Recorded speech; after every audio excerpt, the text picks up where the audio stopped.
अस्सलाम वालेकुम। आज हमारा लेक्चर नंबर 1 है सेल्स टैक्स कोर्स का।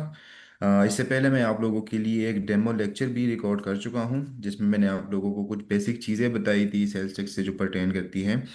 आज उन्हीं बेसिक चीज़ों को हम एक्सटेंड करेंगे, उसको उनको आगे लेके जाएंगे। पहले मैं आप लोगों को थोड़ा बहुत ओवरव्यू दे देता हूं, एक समराइज फॉर्म में आप लोगों को बता देता हूं कि पिछले डेमो लेक्चर में हम लोगों ने कौन कौन सी चीज़ें डिस्कस की थी। वो आपको जो है ना थोड़ा बहुत उनका आइडिया दोबारा से दे देता हूँ। तो आज है हमारा लेक्चर नंबर 1।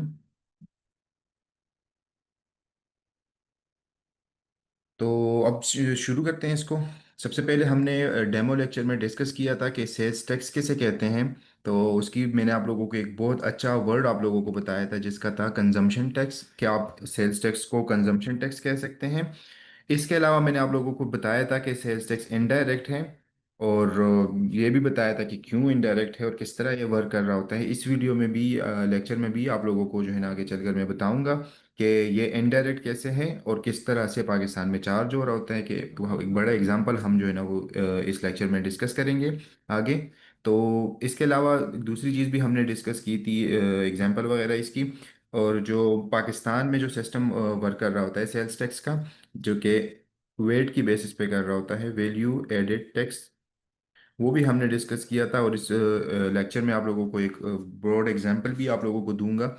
पूरा आप लोगों को सप्लाई चेन समझाऊंगा, उसमें इनपुट किस तरह से क्लेम हो रहा होता है, आउटपुट जो है ना वो किस तरह चार्ज हो रहा होता है।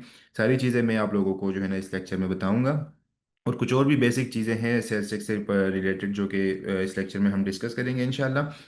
तो इस लेक्चर में काफ़ी लोग ऐसे भी बैठे होंगे जिनके बेसिक्स जो है वो सेल्स टैक्स की काफ़ी अच्छी हैं।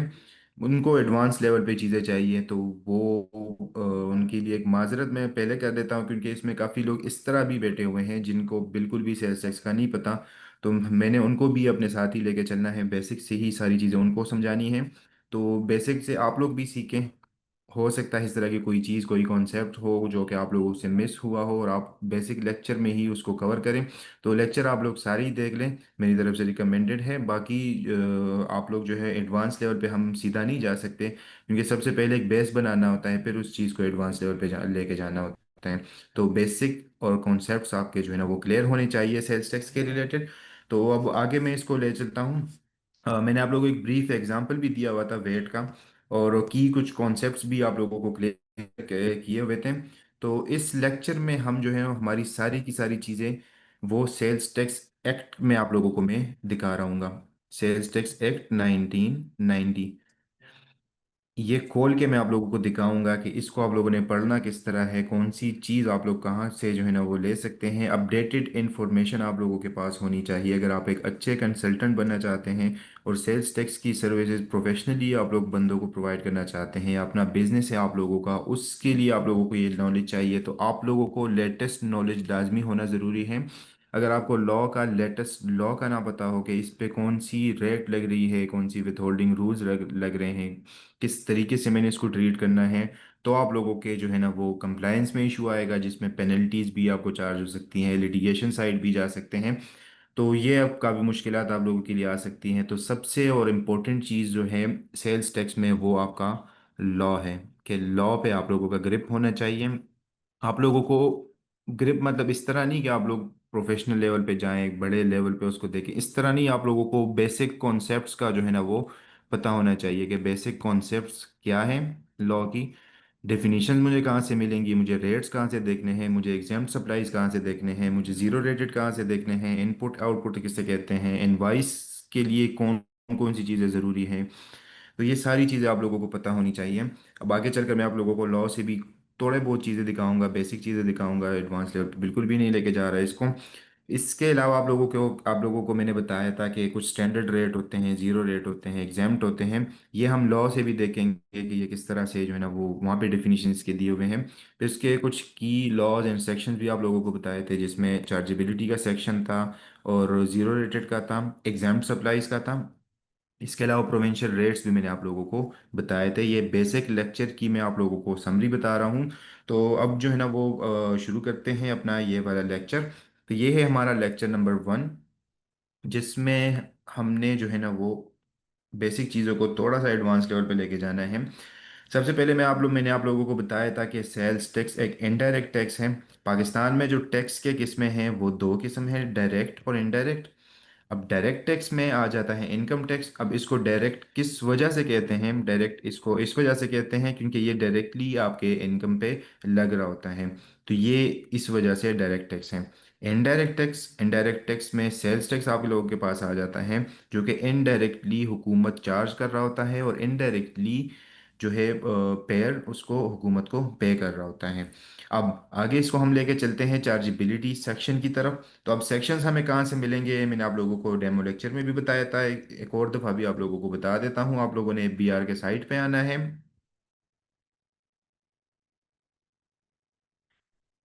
यहाँ पे आने के बाद आपने नीचे स्क्रॉल कर देना है और यहाँ पे एक एक्ट्स के नाम से आप लोगों को जो है वो ऑप्शन मिलेगा।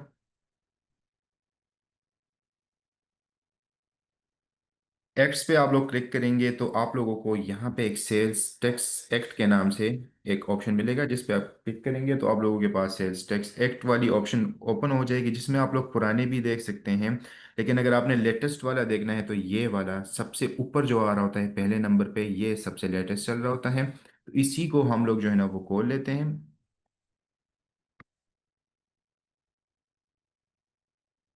अब ये मैंने खोला हुआ है। इसको मैं आप लोगों को जो है ना स्टार्ट से दिखा देता हूँ कि ये किस तरीके से चल रहा होता है चीज़ें। तो यहाँ पे सबसे पहले लिखा हुआ है कि ये अमेंडेड है up to 30 June. Amended up to 30 June 2025। मतलब ये हमारे पास अपडेटेड वर्जन इसका पड़ा हुआ है। इसके नीचे अगर आएंगे तो आप लोगों को कंटेंट्स इसके नज़र आ जाएंगे, जिसमें चैप्टर 1 2 इस तरह के मुख्तलिफ चैप्टर्स हैं जो कि आप लोगों के लिए रेलिवेंट नहीं है अभी के लिए। सबसे पहले जो सेक्शन हमारे पास इंपॉर्टेंट आता है वो है डेफिनेशंस का, जिसमें आप लोगों को बेसिक टर्म्स जो सेल्स टैक्स की लैंग्वेज में यूज़ हो रही होती है उसके डेफिनेशंस दिए होते हैं। तो इसको हम एक दफ़ा जो है ना वो खोल लेते हैं डेफिनेशंस को। डेफिनेशंस खोलने के बाद आप लोगों को जो भी टर्म्स की डेफिनेशन चाहिए वो सेक्शन 2 से आप लोगों को देखने को मिलेगा, या आप लोगों ने अपने पास नोट कर लेना है। हर चीज़ की डेफिनेशन सेक्शन 2 में आप लोगों को दी हुई है। इसमें आप लोगों को मैं कुछ डेफिनेशंस दिखा भी देता हूँ जो कि हमने पिछले जो है वो लेक्चर्स में डेमो लेक्चर में बताए हुए थे आप लोगों को। अब नीचे मैं इसको स्क्रॉल कर देता हूँ, ये कुछ इररिलेवेंट डेफिनेशंस भी हैं। अब यहाँ पे हमारे पास आती है एग्जाम सप्लाई की डेफिनेशन, जो कि हम ऑलरेडी डिस्कस कर चुके हैं कि एग्जाम सप्लाई किसे कहते हैं। तो यहाँ पे भी लिखा हुआ है means supply which is exempt from tax under section 13। अब ये सेक्शन 13 एग्जाम सप्लाई को डील कर रहा है। सेक्शन 13 आप खोलेंगे तो वहाँ पे ये आप लोगों को रीडायरेक्ट कर देगा इसके रेलिवेंट स्केजुअल पे। अब मैं आप लोगों को एक दफ़ा ओपन भी करके दिखा देता हूँ।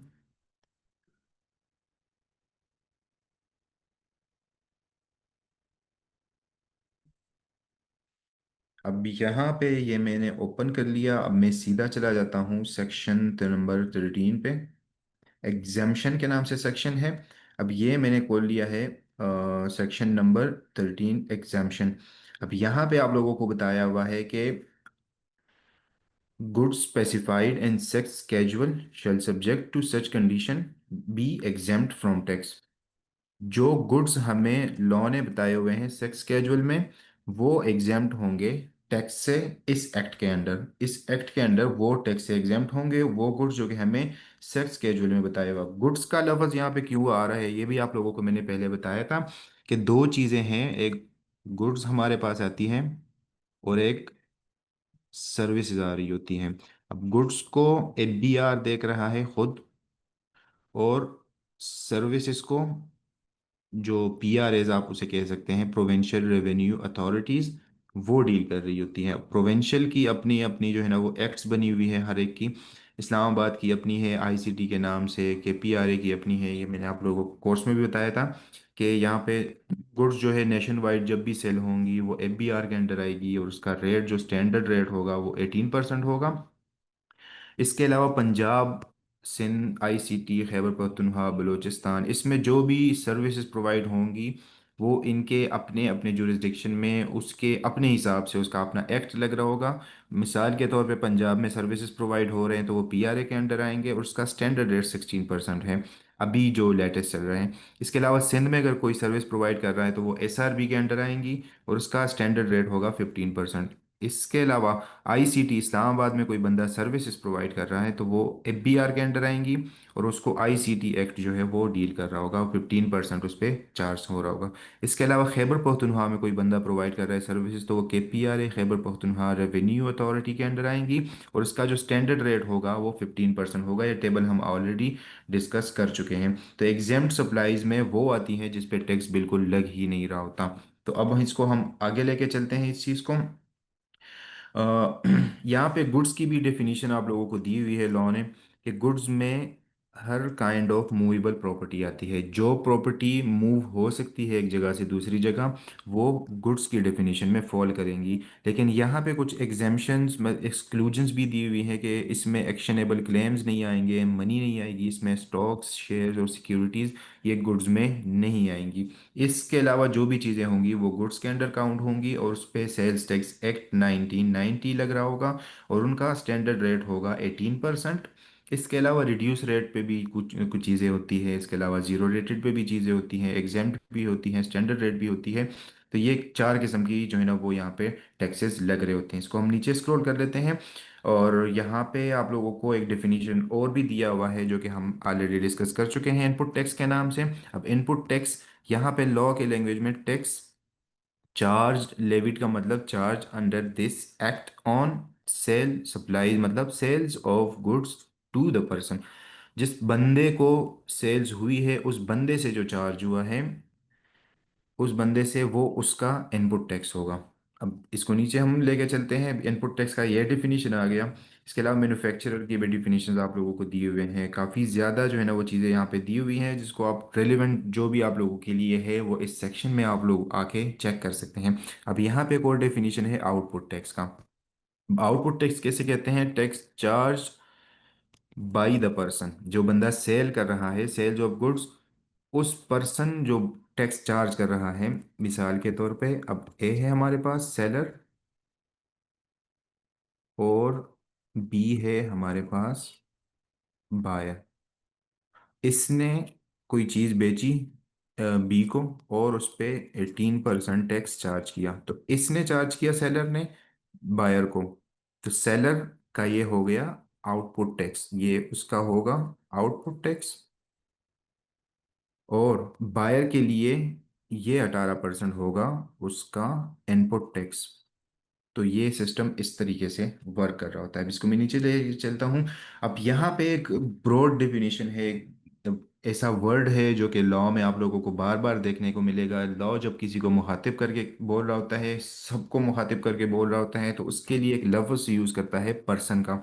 अब पर्सन का भी डिफिनीशन यहाँ पे दिया हुआ है कि जब लॉ कहे कि पर्सन पे ये चीज़ें अप्लाई होंगी, पर्सन में कौन कौन सी चीज़ें आती हैं वो भी लॉ ने बताई हुई है। पर्सन मीन्स एन इंडिविजुअल, एक कंपनी, एक association of person incorporated formed organised और एस्टेब्लिश्ड इन पाकिस्तान और एल्सवेयर। इसके अलावा federal government, provincial government, local authority, foreign government, ये पर्सन के डिफिनीशन में आ जाते हैं। सारे की सारी चीज़ें पर्सन के डिफिनीशन में फॉल कर रही हैं। इसके अलावा नीचे आ जाएं तो आप लोगों को मैं को और बाकी डिफिनीशंस भी जो भी यहाँ पे बेसिक आ रही होंगी वो आप लोगों को बता देता हूँ, जो कि आप लोगों के लिए ज़रूरी है समझना उन चीज़ों को। इसके अलावा सप्लाई का भी डिफिनीशन यहाँ पे दिया हुआ है, जिसको आप मतलब सेल्स की भी डिफिनीशन आपको दी हुई है, टैक्सेबल एक्टिविटी की भी दी हुई है कि कौन सी एक्टिविटी जो आप कर रहे हैं, कौन सी सेल परचेजेस हो रही हैं, वो कौन सी होंगी जो कि टैक्सेबल होंगी टैक्स वालों की नज़र से, और टैक्सेबल एक्टिविटी होगी। इसके अलावा यहाँ पे टैक्सेबल गुड्स का भी डिफिनीशन दिया हुआ है कि तमाम goods other than exempt under section 13 वो सारी की सारी टैक्सेबल होंगी। टैक्सेबल सेल्स कैसे कहते हैं? वो सप्लाई जो एग्जाम्प्ट वालों के अलावा होंगी और उसमें इंक्लूड होंगी जीरो रेटेड। अब जीरो रेटेड का मैं आप लोगों को जो है ना वो बता देता हूँ आगे चलकर, कि जीरो रेटेड किस तरीके से वर्क कर रही होती है। अब वो आगे मैं इसको लेके चलता हूँ मजीद डेफिनेशंस पे। वैल्यू ऑफ सप्लाई की भी डिफिनेशन आप देख सकते हैं कि टैक्स की नज़र में सेल्स जो मैं कर रहा हूँ इसकी वैल्यू क्या होगी, वो भी आप लोग इसकी ब्रॉड डिफिनेशन जो है ना वो देख सकते हैं। अब यहाँ पे मैं इसको नीचे ले आता हूँ। यहाँ पे एक हमारे पास सेक्शन आ गया है सेक्शन 3। उससे पहले एक डेफिनेशन भी दी हुई है। जीरो रेटेड सप्लाई का mean a taxable supply which is charge tax at the rate of 0%। ये चार्जेबल है मतलब ये टैक्सेबल चीज़ है। लेकिन अलग बात है कि इस पे ज़ीरो रेट लग रहा है। रेट इस पे लग रहा है ज़ीरो रेटेड, तो ये टैक्सेबल एक्टिविटी होगी। अब एग्जेम्प्ट और इसमें क्या फ़र्क होगा, वो सारा का सारा है इनपुट क्लेम का। अब ज़ीरो रेटेड पे एक बंदा सप्लाई कर रहा है, और ए ने कोई चीज़ बेची बी को, यानी कोई चीज़ एक्सपोर्ट कर दी इसने, एक्सपोर्ट की उसने, उस पे जो है ना वो सेल्स टैक्स इस ये चार्ज नहीं करेगा, ज़ीरो रेट होगा। जो इसके इसके पास पैसे आएंगे, लेकिन इसने जो आगे परचेजेस की है पी से, इस पे तो उसने टैक्स दिया हुआ है, 18% दिया हुआ है, कभी सर्विसेज का दिया हुआ है 15%। तो ये टैक्स तो इससे चार्ज हो गया है। इसका जो इनपुट टैक्स है, इसका आउटपुट टैक्स जीरो रेट है, इनपुट टैक्स इसका सेम ही होगा, जिस तरह 15 18 जो भी रेलिवेंट रेट होगा उसका वो होगा। तो इसका तो इनपुट इस पे चार्ज हो चुका है, लेकिन आउटपुट इसका जीरो रेट है। तो सेल्स टैक्स कैलकुलेट करने की जो फॉर्मूला है वो मैंने आप लोगों को बताया था, कि जो कैलकुलेट होता है वो output tax minus input tax करके हम टैक्स लाइबिलिटी कैलकुलेट कर रहे होते हैं। अब इसका आउटपुट टैक्स तो ज़ीरो है, इनपुट टैक्स इसका मिसाल के तौर पे ले लेते हैं 100 है, तो इसका तो 100 माइनस में आ गए। अब ये सारा का सारा 100 इसका जाएगा रीफंड में। तो जीरो रेटेड इस तरह जो है ना वो वर्क कर रही होती है। इसको मैं जो है ना आप लोगों को बता देता हूँ। अगले सेक्शन पे चलते हैं। Section number 3 scope of tax के नाम से है। ये एक चार्जेबिलिटी का सेक्शन है, जो कि मैं आप लोगों को ऑलरेडी बता चुका हूँ कि ये चार्जेबिलिटी का सेक्शन है। ये हमें बताता है कि आप लोगों ने टैक्स चार्ज करना है। शेल बी चार्ज लेविड और paid tax known as sales tax, यानी सेल्स टैक्स आपने चार्ज करना है। रेट कौन सा होगा, 18% ऑफ द वैल्यू। वैल्यू क्या है हमारे पास, एक प्रोडक्ट की 100 है, 18% इस वैल्यू की वो होगा आपका सेल्स टैक्स। अब इसको हम जो है ना वो आगे लेके चलते हैं। सेक्शन नंबर 4 पे चले जाते हैं। ये मैं आप लोगों को अभी जो है ना वो जीरो रेटेड और ये सारी चीज़ें बताऊंगा। अब एक्सेल फाइल में एक दफ़ा खोल के आप लोगों को दिखा देता हूँ। यहाँ पे चार्जेबिलिटी वाला सेक्शन हमने जो है ना वो ऑलरेडी डिस्कस कर लिया है। अब यहाँ पे आगे चलते हैं मज़ीद चीज़ों की तरफ। अब सेल्स टैक्स हमारे पास आ गया। अब यहाँ पे सबसे बड़ा क्वेश्चन आता है कि सेल्स टैक्स चार्ज कौन कर सकता है। तो सेल्स टैक्स चार्ज कौन कर सकता है, ये मैं आप लोगों को अभी लॉ से दिखा देता हूँ। सेक्शन नंबर 14 हमें बताता है कि कौन बंदा है जो कि टैक्स चार्ज कर रहा होगा। हर बंदा तो टैक्स नहीं चार्ज कर सकता। जो बंदा सेल्स टैक्स में रजिस्टर्ड होगा तो वो बंदा टैक्स चार्ज कर सकता है। ये लॉ ने हमें बताया हुआ है।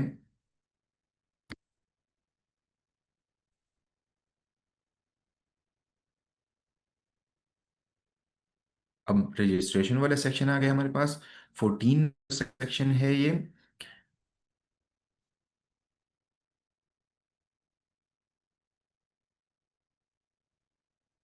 ये सेक्शन नंबर 14 है कि हर बंदा, ये हमें सेक्शन बताता है कि every person engage in making taxable supplies, जो बंदा टैक्सेबल सेल्स कर रहा है पाकिस्तान में, including zero rated supply, zero rate पे भी उसके सेल्स चार्ज हो रहे हैं या स्टैंडर्ड रेट पे चार्ज हो रहे हैं, उस बंदे के लिए रजिस्टर्ड होना ज़रूरी है, जो कि फॉलोइंग कैटेगरीज में फॉल करता हो। अगर वो इसमें नहीं है तो उसके लिए फिर ज़रूरी नहीं है रजिस्ट्रेशन करना। अब इस कैटेगरी में कौन कौन से बंदे आ रहे हैं, मैं आप लोगों को सिर्फ जो है ना ब्रॉडर बता देता हूँ, लफ्ज़ इसके डिटेल में नहीं जाते, वरना आप लोगों के लिए इसकी डिटेल जानना ज़रूरी है। अब ए नंबर पे हमारे पास आ जाता है मैन्युफैक्चरर, बी नंबर पे आ जाता है रिटेलर, इसके बाद आ जाता है इम्पोर्टर, जो कि बंदा पाकिस्तान में चीज़ें मंगाता हो, वो उसके लिए भी रजिस्टर्ड होना सेल्स टैक्स में ज़रूरी है। इसके अलावा एक्सपोर्टर भी इसमें आ जाता है, जो कि पाकिस्तान से बाहर चीज़ें बेच रहे हैं। वो अलग चीज़ है कि ज़ीरो रेट उस पर लग रहा है, इसका मतलब ये नहीं कि उसके लिए रजिस्टर होना ज़रूरी नहीं है, उसके लिए रजिस्टर होना ज़रूरी है उसका रिफंड क्लेम करने के लिए। सेल्स टैक्स रिफंड, जो कि मैंने आप लोगों को इससे पहले ही बता दिया है, कि जो वो चीज़ें सेल कर रहा है उस पर ज़ीरो रेट चार्ज कर रहा है, लेकिन जो परचेजेस कर रहा है उस पर उसने 100 रुपीज़ टैक्स दिया था, जो कि उसका सीधा का सीधा रिफंड में जा रहा होगा। इसके अलावा होल सेलर के लिए, डिस्ट्रीब्यूटर और डीलर के लिए भी रजिस्टर होना ज़रूरी है। इसके अलावा एफ नंबर पे भी दिया हुआ है कि person is required under federal law, provincial laws के लिए रजिस्टर होना ज़रूरी हो, तो उसको भी सेल्स टैक्स में रजिस्टर होना ज़रूरी है। तो एक बंदा जो कि सेल्स टैक्स चार्ज करेगा, तो वो बंदा चार्ज करेगा जो कि सेल्स टैक्स में रजिस्टर्ड हो, और ये हमें सेक्शन नंबर 14 ने बताया है। इसके अलावा अब अगले कॉन्सेप्ट पे चलते हैं कि सेल्स टैक्स चार्ज किस चीज़ पे हो रहा होता है। तो सेल्स टैक्स दो चीज़ों पे चार्ज हो रहा होता है, गुड्स और दूसरा सर्विसेज पे। गुड्स और सर्विसेज पे चार्ज हो रहा होता है, और ये हमें सेक्शन 241 ने बताया हुआ है, और ये मैं आप लोगों को पहले ही लॉ से ये चीज़ दिखा चुका हूँ। सेक्शन 2 का 41 सब सेक्शन आप देख सकते हैं। इसके अलावा सेल्स टैक्स का रेट क्या होगा वो सेक्शन 3 ने हमें बताया हुआ है। चार्जेबिलिटी वाला सेक्शन जो कि मैं आप लोगों को पहले डेमो लेक्चर में बता चुका हूँ, और लेक्चर के स्टार्ट में, और अभी भी आप लोगों को रिसेंटली बताया हुआ है। इसके अलावा सप्लाईज की कितनी किस्में हैं टैक्स की नज़र में। अब सप्लाई की हमारे पास चार किस्में आ जाती हैं, जिसमें सबसे पहले आता है charge a standard rate, charge at reduce rate, charge at zero rated, और एग्जाम्प्ट। स्टैंडर्ड रेट तो वो है जो कि सीधा सीधा रेट लग रहा है, जिस तरह हमें सेल्स टैक्स में बताया कि 18% आपने चार्ज करना है, तो वो होगा हमारा standard rate. Standard rate 18%। Reduce rate 5% भी हो सकता है, 10 भी हो सकता है, 8 भी हो सकता है। ये हर सर्विस के हिसाब से हमें लॉ ने बताया है कि कौन कौन सा रेट कहाँ कहाँ पे लग रहा होगा। इसके अलावा रिड्यूस रेट का बताया हुआ है हमें, और जीरो रेटेड का भी बताया है, और एग्जाम्प्ट का भी बताया है। अब स्टैंडर्ड रेट में तो सारी चीज़ें आ जाती हैं, इन तीनों के अलावा उस पे स्टैंडर्ड रेट चार्ज हो रहा होगा। अब रिड्यूस रेट का हमें कहाँ से पता चलेगा, और कौन से उसमें लिखा हुआ है स्केड्यूल में, तो ये हम देख लेते हैं लॉ से कि लॉ हमें इस चीज़ के बारे में क्या बताता है। तो आते हैं जीरो रेटेड वाले सेक्शन पे, और वहाँ पे उसका जो रेलेवेंट स्केड्यूल है वो मैं आप लोगों को ओपन करके फिर दिखा देता हूँ।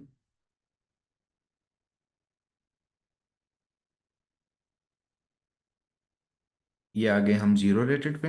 अब जीरो रेटेड में हमें बताया हुआ है कि जीरो रेट उस पे लग रहा होगा जो गुड्स एक्सपोर्ट हो रही है, या गुड्स फिफ्थ स्केड्यूल में हमें बताए हुए हैं। तो हमें तो पता है गुड्स यहाँ से पाकिस्तान से बाहर कोई बंदा बेच रहा है तो ठीक है, एक्सपोर्ट होगी उसकी। लेकिन goods specified in fifth schedule, ये फिफ्थ स्केड्यूल अब हम ओपन करके चेक करते हैं कि यहाँ पे फिफ्थ स्केड्यूल में मिसाल के तौर पे कौन कौन सी चीज़ें आप लोगों को पता होनी चाहिए कि ये भी एग्जाम्प्ट में जीरो रेट में आ रही होती है। तो फिफ्थ स्केड्यूल में खोल लेता हूँ।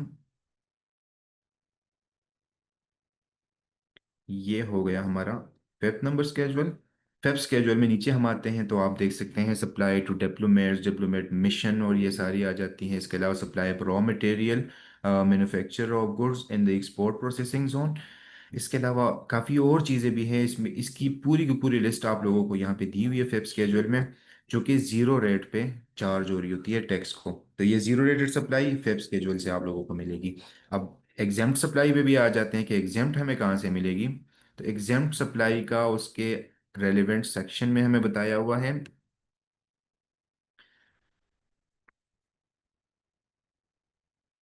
एग्जाम्प्ट एग्जाम्प्ट में कौन सा स्केड्यूल था, सेक्स स्केड्यूल था। ये हमारे पास फिफ्थ स्केड्यूल खुला हुआ है, हम सेक्स स्केड्यूल में चले जाते हैं। ये हमारे पास सेक्स स्केड्यूल आ गया, टेबल 1 इंपोर्ट्स एंड सप्लाईज का। ये ओमिटेड का जो लफ्ज़ यहाँ पे लिखा हुआ आ रहा है, इसका मतलब होता है ये लॉ से डिलीट हो चुकी है ये चीज़। ओमिटेड का मतलब ये भी हिस्टेरिक जो आ रहा है, इसका मतलब भी ये होता है कि ये लॉ से डिलीट हो चुकी है। अब यहाँ पे हमारे पास 14 नंबर पे थी पल्सेस के नाम से, तो ये अगर होगी तो ये चार्ज एग्जेम्प्ट होगी टैक्स से।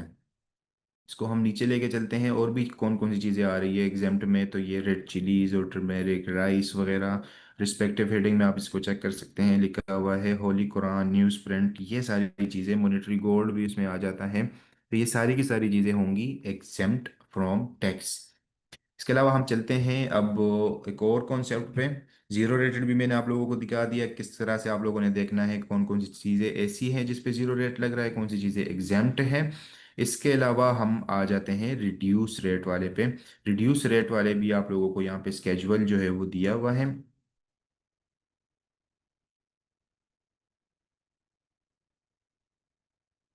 उसको भी मैं आप लोगों को एक दफ़ा जो है ना वो दिखा देता हूँ।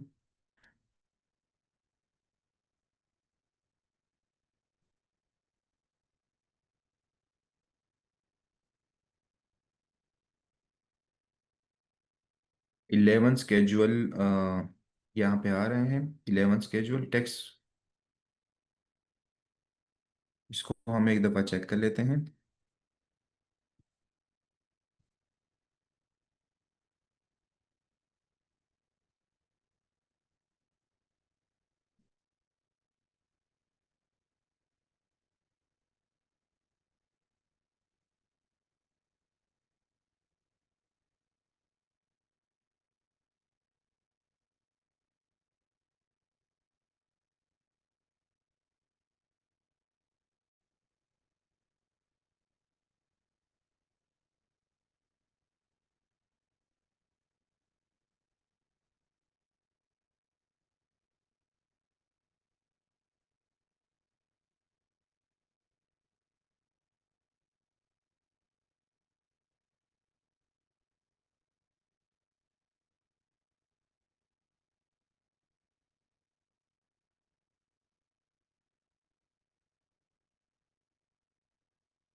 तो यहाँ पे मैं आप लोगों को रिड्यूस रेट दिखा देता हूँ। 11 स्केजुअल तो विथ होल्डिंग का था।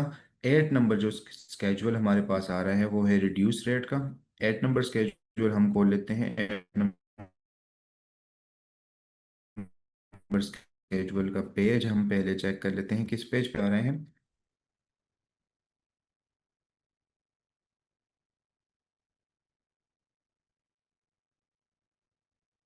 ये चीज़ें मैं आप लोगों को इस वजह से बता रहा हूँ कि आप लोगों को जो है वो इन चीज़ों को ढूंढने में फिर मसला ना हो। आप लोगों को पता हो कौन सा स्केजुअल इसको डील कर रहा है, कौन से रेट इस पे लग रहे हैं, रिड्यूस रेट में कौन सी चीज़ें आती हैं, स्टैंडर्ड रेट में कौन सी चीज़ें आती हैं, ज़ीरो रेट, एग्जाम्प्ट, सारी चीज़ें आप लोगों को पता होनी चाहिए कि मैंने निकालनी कहाँ से है। ये जस्ट आप लोगों को पता होना चाहिए। ज़्यादा से ज़्यादा कॉन्सेप्ट यही आप लोगों को जो है ना वो पता होना चाहिए। अब यहाँ पे मैं आप लोगों को एग्जांपल दे देता हूँ। ये एड स्केजुअल मैंने खोला हुआ है। अब एड स्केजुअल में आ जाते हैं, सेक्शन 3 के अंडर ये आता है स्केजुअल। इसमें सबसे पहले जो हमें चीज़ बताई है, बाकी ऊपर वाली सारी चीज़ें जो है वो ओमिटेड आ रही हैं, जो कि लॉ से डिलीट हो चुकी है। मैं आप लोगों को पहले बता चुका हूँ। सबसे पहले जो यहाँ पे चीज़ हमें बताई है जिस पे रिड्यूस रेट लग रहा है, 18% से नीचे का रेट लग रहा है। अब इस पे 5% लग रहा है। आप देख सकते हैं यहाँ पे लिखा हुआ है 5% टैक्स होगा इसको। नेचुरल गैस पे भी 5% लग रहा है, फॉस्फेरिक एसिड इस तरह। लोकली प्रोड्यूस्ड कोल, इसका यहाँ पे रुपीज़ लिखा हुआ है कि इतनी रुपीज़ लगेगा पर मेट्रिक टन, तो ये रुपीज़ के हिसाब से है। अब यहाँ पे नीचे आते हैं प्रोजेक्टर्स और ये सारी चीज़ें आ रही हैं, इस पे भी रिड्यूस रेट है। और रॉक फॉस्फेट, ये 10% इस पे चार्ज हो रहे हैं। इसके अलावा यहाँ पे लोकली मैन्युफैक्चर इलेक्ट्रिक व्हीकल होंगे, उस पर 1% चार्ज हो रहा होगा सेल्स टैक्स। और ये रिड्यूस रेट का ये सबसे बड़ा इशू होता है। रिड्यूस रेट का इशू क्या है हमारे पास? इसका इशू ये है कि आप लोग इसका इनपुट नहीं क्लेम कर सकते। जो भी सप्लाईज उस पर रिड्यूस रेट लग रहा होगा उसका आप लोग इनपुट क्लेम नहीं कर सकते। जो आप लोगों की होंगी, आप लोगों के पास टैक्स आता है, आप अगले बंदे से चार्ज करते हैं आउटपुट टैक्स, वो सारा का सारा आप लोगों ने एफबीआर को पे करना होता है। इसके अलावा हम अगले वाली चीज़ों पे आ जाते हैं। एग्जाम्ड भी आप लोगों को मैंने बता दिया है कौन कौन सी चीज़ें हैं, जीरो रेटेड पे कौन सी चीज़ें हैं, रिड्यूस रेट कौन से हैं, स्टैंडर्ड रेट। तो इन तीनों के अलावा सारी की सारी चीज़ें स्टैंडर्ड रेट पे चार्ज हो रही होंगी। और अब हम आते हैं चौथे नंबर पॉइंट पे, जो कि है सेल्स टैक्स कैलकुलेट कैसे होता है, आउटपुट माइनस इनपुट करके। ये मैं आप लोगों को स्टार्ट से ही बता रहा हूँ कि आप लोगों ने जब एंड पे आप लोग बैठेंगे तो आप लोगों ने ये कैलकुलेट किस तरह करना है। अब इसका एक मैं आप लोगों को एग्जांपल दे देता हूँ, जिसमें सप्लाई चेन भी आ जाता है। सप्लाई चेन जो है वो सीरीज ऑफ ट्रांजैक्शंस है, मतलब ट्रांजैक्शंस की एक सीरीज है। आप लोगों को मैंने नीचे जो है ना वो बताया हुआ है, एक दफ़ा यहाँ पे भी आप लोगों को लिख देता हूँ। सीरीज ऑफ ट्रांजैक्शन ये है कि हमारे पास बहुत सारे बंदे हैं जो कि सेल्स हो रही हैं, परचेजेस हो रही हैं। मिसाल के तौर पे ए ने बी को कोई चीज़ सेल की, बी ने फिर उसको आगे सी को बेची, सी ने फिर उसको डी को, फिर डी ने ई को, और एंड पे आ रही है एंड कंज्यूमर के पास। मतलब आप गए दुकान पे, आपने कोई चीज़ ली, तो वो सारी यहाँ से गुजर के आप लोगों के पास आ रही होती हैं, आप इसके एंड कंज्यूमर हैं। ये पूरी की पूरी एक सप्लाई चेन है, यहाँ से शुरू हुई है और यहाँ पे एंड हुई, इसको सप्लाई चेन कहते हैं। सीरीज ऑफ ट्रांजैक्शंस को जो कि सेल्स टैक्स के सप्लाई चेन में हो रही होती हैं उसको सप्लाई चेन आप लोग कह सकते हैं, एक चेन की सूरत में जो हो रही होती है। अब आगे मैंने आप लोगों को एग्जाम्पल दिया हुआ है, और इसमें आप लोगों को वैल्यू एडेड टैक्स और सप्लाई चेन, इसके अलावा आप लोगों ने अपनी लाइबिलिटी किस तरह कैलकुलेट करनी है वो चीज़ें आप लोगों को बताई हुई हैं। तो एग्जाम्पल पे आते हैं। सबसे पहले हमारे पास हैं चार बंदे, जिसमें अहमद आ जाता है, जियाद, तनवीर, और इसके अलावा मुस्तफ़ा भी आ रहे हैं, अरसलान भी आ रहे हैं। पांच बंदे हैं हमारे पास। इसको मैं थोड़ा सा जूम कर देता हूँ। तो सबसे पहले यहाँ पे एक ट्रांजैक्शन हुई है, अहमद ने कोई चीज़ बनाई, वो चीज, उस चीज़ को उसने आगे किसी से ख़रीदा नहीं था। हम इस तरह एज्यूम कर लेते हैं कि इसके परचेजेस बिल्कुल ज़ीरो हैं। इसने कोई सेल्स की 1 लाख रुपए की, और सेल्स किसको की? जियाद को। जियाद को इसने सेल की 1 लाख रुपए की, और उस पे उसने चार्ज किया टैक्स कलेक्टेड 18,000। उस 1 लाख रुपए पे इसने 18% का रेट लगा के जियाद को सेल की। जियाद के भी बुक्स में आ रहा है कि वो उसका सेल प्राइस इतना था, उस पर टैक्स इतना चार्ज हुआ था। Tax paid by Ziyad 18,000, tax collected by Ahmed 18,000। तो इसका आउटपुट इसका इनपुट होगा। अब इसने इनपुट में ये चीज़ रिकॉर्ड कर ली। अब आगे इसको हम लेके चलते हैं। अब जियाद ने भी तो आगे किसी को ये बेचनी है। तो जियाद के पास आया तनवीर, तनवीर ने उससे चीज़ें खरीदी। जियाद ने उस चीज़ को 1,50,000 का बना के जियाद को बेच दिया। अब जियाद को 1,50,000 में वो चीज़ पड़ी, और साथ में उसको टैक्स भी पड़ गया 18% के हिसाब से 27,000 का। और ये टैक्स जियाद ने चार्ज किया हुआ है, तनवीर ने पे किया हुआ है। अब जियाद जब एंड पे अपनी लाइबिलिटी कैलकुलेट करने बैठेगा रिटर्न की, तो वो किस तरह करेगा? मैंने आप लोगों को बता दिया है, आउटपुट माइनस इनपुट करके। अब 18,000 किस तरह आ गया इसकी लाइबिलिटी अहमद की? क्योंकि इसकी कोई परचेजेज नहीं थी जो कि एडजस्ट हुई, तो ये सीधा का सीधा ये सारी इसकी लाइबिलिटी बन रही है, जो कि ये आगे एफबीआर को पे करेगा। अब जियाद की हम रिटर्न फाइल कर रहे हैं महीने के एंड पे। अब इसके इनपुट आ रहा है यहाँ पे 1,18,000 इसने परचेजेस की थी, जिसपे 18,000 इसने इनपुट टैक्स दिया था। और सेल्स इसने की है 1,77,000 की, जिसपे 27,000 इसने आउटपुट टैक्स चार्ज किया था। तो आउटपुट माइनस इनपुट करके हमारे पास 9,000 की अमाउंट आ रही है, जो कि इसकी लाइबिलिटी बनेगी, और ये आगे बीआर को महीने के एंड पे कर रहा होगा। इसके अलावा अब तनवीर आ गए। तनवीर ने की यहाँ से परचेज 1,50,000 की, 77 की, जिसमें 27,000 इसका था इनपुट टैक्स, और ये इसकी हो गई इनपुट टैक्स की एंट्री। अब तनवीर ने आगे भी तो किसी को बेचने हैं, किसी रिटेलर को बेचने हैं, किसी होलसेलर को बेचने हैं। अब मुस्तफ़ा आ गया उसके पास, मुस्तफ़ा ने उसको परचेज किया 1,50,000 की चीज़ को 1,70,000 का तनवीर ने बना के मुस्तफ़ा को सेल कर दिया 1,70,000 में। और 1,70,000 पे 18% के हिसाब से उसने 30,600 का टैक्स चार्ज किया, जो कि टोटल अमाउंट मुस्तफ़ा ने पे की वो 2,06,000 रुपये थी। और ये इसकी होगी परचेजेस, और ये होगी इसकी सेल, जो कि इसने मुस्तफ़ा को की हुई है। अब आउटपुट माइनस इनपुट करके इसका आ गया ये हमारे पास इनपुट, आउटपुट, और इसी तरह 27,000 इसका आ गया हमारे पास इनपुट। अब आउटपुट माइनस इनपुट इसका हम करेंगे तो ये आ जाता है हमारे पास 3,600। 3,600 इसकी लाइबिलिटी बन रही है, जो कि महीने के एंड पे ये पे करेगा। अब इसकी पेमेंट डेट क्या होगी, रिटर्न की डेट क्या होती है, वो भी आप लोगों को मैं इस कॉन्सेप्ट के बाद बता देता हूँ। अब मुस्तफ़ा ने इससे की परचेजेस 1,70,000 की वो चीज़ इसने खरीदी, और 2 लाख रुपए की इसने आगे अरसलान को, जो कि एंड कंज्यूमर है, कस्टमर है, वो दुकान पे गया, उसने 2 लाख रुपए की वो चीज़ उससे खरीद दी।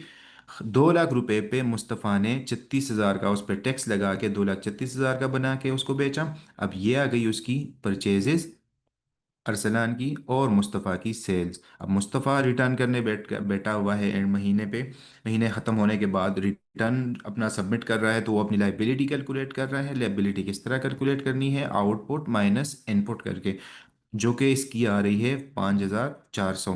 5,400 इसकी लाइबिलिटी आ गई, जो कि इसने आगे एफबीआर को पे करनी है। अब अरसलान की तो ये परचेजेज आ गई, और ये एंड कंज्यूमर था तो ये ख़त्म हो गई। तो अब इसको जो है ना, मैं आप लोगों को एक कॉन्सेप्ट इसका दे देता हूँ। ये पूरा एग्जाम्पल मैंने आप लोगों को समझा दिया है। अब अहमद ने एक चीज़ थी 1 लाख रुपए की, उसको बना दिया 1 लाख रुपए का उसने बेच दिया। अब जियाद ने उस चीज़ को 1 लाख से 1,50,000 का बना दिया। इसमें 50,000 का इसने वैल्यू ऐड की हुई है। इस चीज़ में 1 लाख रुपए की थी पहले ये चीज़, उसने इसको 1,50,000 का बना के 50,000 उसमें वैल्यू एडिशन की। अब पाकिस्तान का टैक्स किस तरह लग रहा है, यहाँ पे सबसे पहले 18,000 लग गया टैक्स। फिर 50,000 की वैल्यू एड हुई, तो इस तरह नहीं है कि 1,50,000 पे दोबारा पूरा का पूरा 18% लगे, नहीं। जितनी वैल्यू ऐड हुई है 50,000 की, सिर्फ और सिर्फ उसी पे टैक्स लग रहा होगा।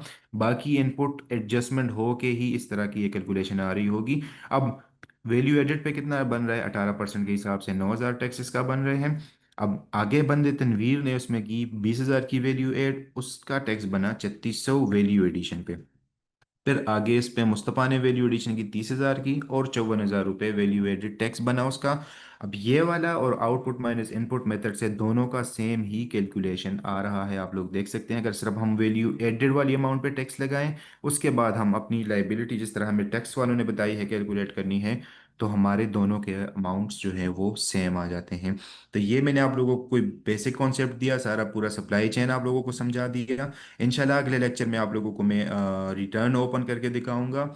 और रिटर्न ओपन करने से पहले हम एक एक्सरसाइज करेंगे रजिस्ट्रेशन की, कि आप लोगों ने किसी बंदे को रजिस्टर किस तरह करना है। हम पूरा का पूरा पोर्टल जो है ना, आप लोगों को पहले उसका ओवरव्यू दूंगा, और कोशिश करूंगा कि उसमें आप लोगों को जो रजिस्ट्रेशन की रिक्वायरमेंट्स हैं वो भी आप लोगों को बता दूं अगले लेक्चर में। तो इस लेक्चर में आप लोगों को एक आखिरी चीज़ बताता चलूं, कि रिटर्न जो आप लोग जब फाइल कर रहे होते हैं, मिसाल के तौर पे जनवरी का महीना है आप लोगों के पास, ये 31 को ख़त्म हो गया। अब सेल्स टैक्स आप लोगों ने रिटर्न कब फाइल करनी है, 18 जनवरी नहीं, जनवरी बिल्कुल भी नहीं हो, क्योंकि जनवरी तो हमने फाइल करनी है। हम इसको फेब्रुवरी लिख देते हैं। अगले महीने की आप लोगों ने जो फॉलोइंग मंथ होगा, उसका 18 तारीख आप लोगों का ड्यू डेट होगा रिटर्न सबमिट करने के लिए। पेमेंट आप लोगों ने कब करनी है टैक्स की, एक पेमेंट हो रही होती है, एक रिटर्न सबमिशन हो रही होती है। पेमेंट आप लोग 15 तो फॉलोइंग मंथ कर सकते हैं, 15 तारीख तक अगले महीने को, सेल्स टैक्स जो आपकी लाइबिलिटी बन रही है। और रिटर्न आप लोग 18 को सबमिट कर सकते हैं। अब इस तरह भी हो सकता है, काफ़ी लोगों को ये भी मसला आ सकता है कि हम 18 को नहीं सबमिट कर सकते क्योंकि हमारे पास डेटा रेडी नहीं है, इनवाइसेस हमारी नहीं बनी हुई, इनवाइस लोड नहीं हुई। कोई भी मसला आ रहा हो आप लोगों को, तो आप लोग एक्सटेंशन के लिए भी अप्लाई कर सकते हैं। एक्सटेंशन किस तरह अप्लाई करनी है वो भी मैं आप लोगों को पोर्टल पे सिखाऊंगा इंशाल्लाह। इसके रेलिवेंट सेक्शंस भी आप लोगों को दिखाऊंगा, ताकि आपके कॉन्सेप्ट्स भी क्लियर हो, अपडेटेड इन्फॉर्मेशन किस तरह देखनी है वो भी आप लोगों को पता चले, और एक्सटेंशन कैसे फाइल होती है वो भी आप लोगों को पता चल जाए, और प्रोविंशियल्स में आप लोगों ने किस तरह एक्सटेंशन फाइल करनी है, और आईआरएस पे आप लोगों ने किस तरह से ये एक्सटेंशंस फाइल करनी है। तो ये सारी की सारी चीज़ें हम इंशाल्लाह अगले लेक्चर में इसको आगे इसको लेके चलेंगे एडवांस लेवल पे, और पोर्टल ओपन करके देखेंगे सारी चीज़ों को इंशाल्लाह। और बाकी जो भी हमारे लिए थ्योरी रिलेटेड कोई चीज़ होगी, कोई कॉन्सेप्ट क्लियर करना होगा, तो वो उसके लिए हम फिर उसी हिसाब से उसी टाइम जो है ना लॉ ओपन करके उसको हम देख रहे होंगे। तो यही था हमारा लेक्चर नंबर 1, फिर मिलते हैं इंशाल्लाह लेक्चर नंबर 2 में। अल्लाह हाफिज़।